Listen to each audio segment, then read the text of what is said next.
नमस्कार दोस्तों, स्वागत है आप सभी का मेरे इस चैनल में जिसका नाम है learn English in easy way with Kanishk sir. ज़्यादा से ज़्यादा इसे लाइक करें, सब्सक्राइब करें और शेयर करें। आज का ये वीडियो बहुत महत्वपूर्ण वीडियो है। इस वीडियो में के अंदर मैं आपको खास करके बोर्ड क्लासेस के बच्चों को जो पहली बार बोर्ड एग्जामिनेशन दे रहे हैं, अभी लॉकडाउन चल रहा था और उनके एग्ज़ाम पोस्टपोन्ड हो गए थे, अब एग्ज़ाम उनके वापस हो रहे हैं। 10th के एग्ज़ाम 29 और 30 को है, तो उन बच्चों के लिए ये वीडियो बेहद लाभदायक होगा।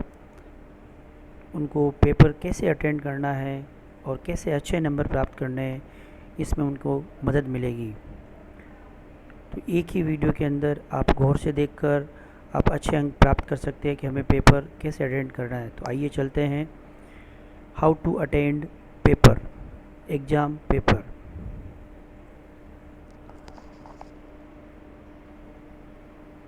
अगर आप भी बोर्ड में अच्छे अंक लाना चाहते हैं तो हम आपको कुछ टिप्स बता रहे हैं जिनकी सहायता से आप सवालों के परफेक्ट आंसर देकर परीक्षा में टॉप कर सकते हैं। आइए जानते हैं इन खास टिप्स के बारे में। नंबर 1, महत्वपूर्ण सवालों को पहले हल करें। क्या करना है इसमें आपको? महत्वपूर्ण सवालों को पहले हल करना है।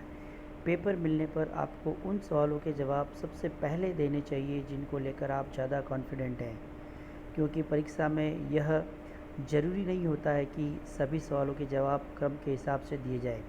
इसलिए पहले उन्हीं प्रश्नों के उत्तर लिखें जो आपको अच्छे से याद हो।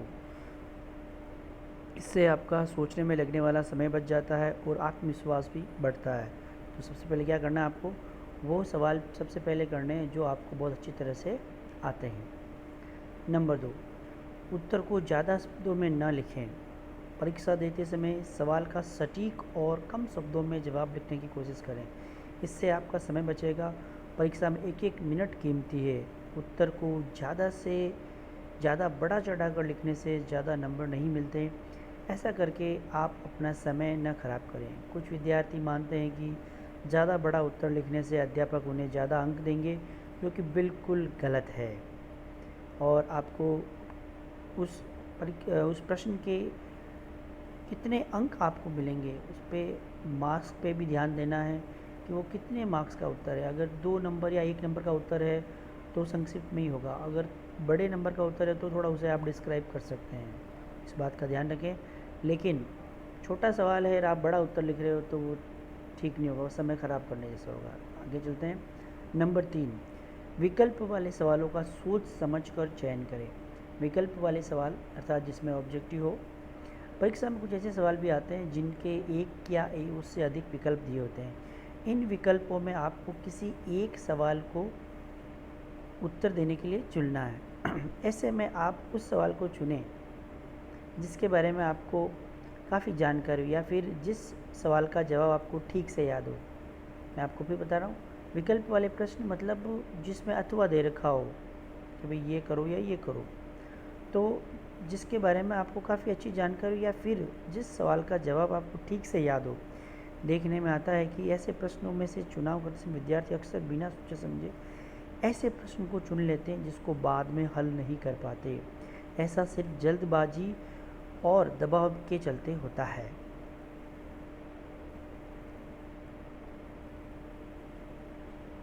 तो आगे चलते हैं।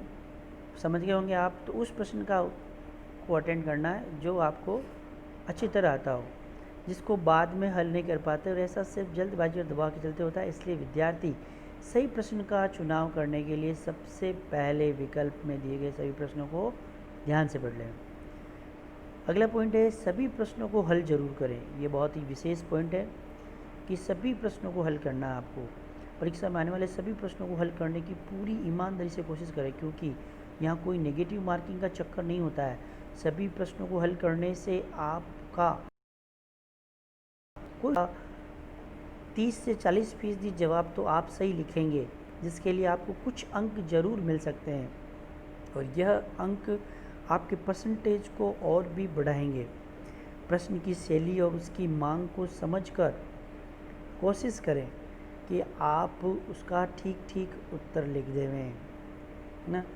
अगर आपको उत्तर ठीक से याद नहीं है तो आप अपने दिमाग से उसका जवाब लिखने की कोशिश करें, मगर प्रश्न को छोड़े नहीं। नेक्स्ट, उत्तर पुस्तिका को सजाने में वक्त बर्बाद न करें। परीक्षा में देखने को मिलता है कि विद्यार्थी कई रंग के पेन और पेंसिल से हेडिंग आदि लिखकर और चित्र बनाकर उत्तर पुस्तिका को सजाने संवारने में समय बर्बाद कर देते हैं। इस कारण उनको दूसरे सवालों के जवाब लिखने का समय नहीं मिलता है, लेकिन ऐसा करने से विद्यार्थी को ज़्यादा अंक नहीं मिलते हैं। इसलिए सजावट को छोड़कर उत्तर पुस्तिका को व्यवस्थित तरीके से उत्तर लिखकर भरें। ध्यान रखें। और डायग्राम यदि आपके उसमें आता है, कोई बनाने का ज़रूरी है, तो पेंसिल का भी प्रयोग करके बनाएं। अगला चलते हैं। 5वां पॉइंट है कि सवाल जवाब के बीच उचित छोड़ें। जगह छोड़ना जरूरी है सवाल और जवाब के बीच में। देखने में आता है कि परीक्षा के समय विद्यार्थी सवाल के जवाब लिखते समय बीच में स्थान नहीं छोड़ते हैं। इसके साथ ही लगातार लाइन में उत्तर लिखते जाते हैं। ऐसा करने से कॉपी चेक करने वाला टीचर भी परेशान हो जाता है। उत्तर खत्म हुआ और आपने लाइन नहीं छोड़ी और अगला प्रश्न स्टार्ट कर दिया तो टीचर परेशान हो जाता है। इसलिए सवाल के बाद जवाब लिखते समय एक लाइन जरूर छोड़ें। सवाल की लाइन खाली छोड़ दो, उसके बाद उत्तर लिखो, और उत्तर लिखते समय लंबा पेरा बनाकर एक लाइन छोड़ें और उसके बाद अगली बात दूसरे पेरे से शुरू करें। 15-20 शब्दों को ही एक लाइन में दबा दबा कर लिखने की गलती ना करें। एक ही लाइन में बहुत सारे शब्द ना लिखें, थोड़ा खुला खुला लिखें ताकि टीचर को पढ़ने में आसानी हो।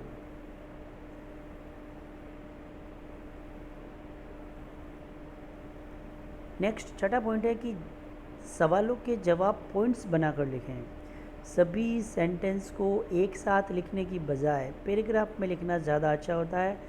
प्रत्येक उत्तर के पहले और बाद में एक या दो लाइन छोड़कर लिखें। इससे आपको किसी उत्तर में बाद में कुछ और पॉइंट जोड़ने में आसानी होगी और आपकी उत्तर पुस्तिका भी साफ दिखेगी। कई बार बाद में पॉइंट याद आते हैं कि अब मैं कहाँ लिखूँ, तो जो उत्तर कंप्लीट हो जाता है तो वहाँ पर एक दो लाइन खाली छोड़ें ताकि आपको अगर बाई चांस ऐसा कुछ हो तो आप वहाँ पर ऐड कर सकें।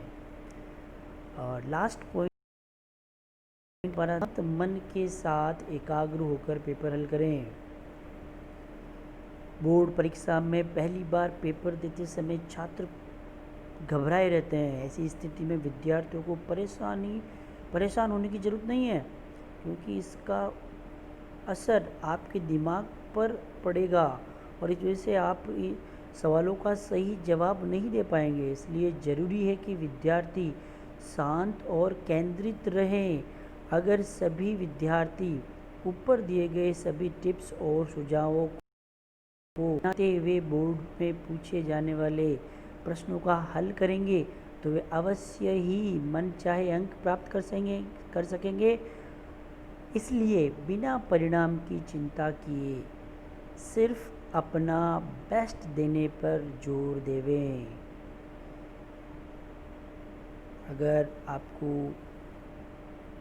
किसी पॉइंट को समझने में दिक्कत हो रही हो तो आप इसे पॉज करके वहीं रोक कर वीडियो को उस पॉइंट को दोबारा पढ़ें और एक दो बार ज़रूर इसे वीडियो को आप देखें ताकि ये चीज़ें आपके दिमाग में याद रहे और एग्ज़ाम देते समय आपको अच्छे अंक प्राप्त हो।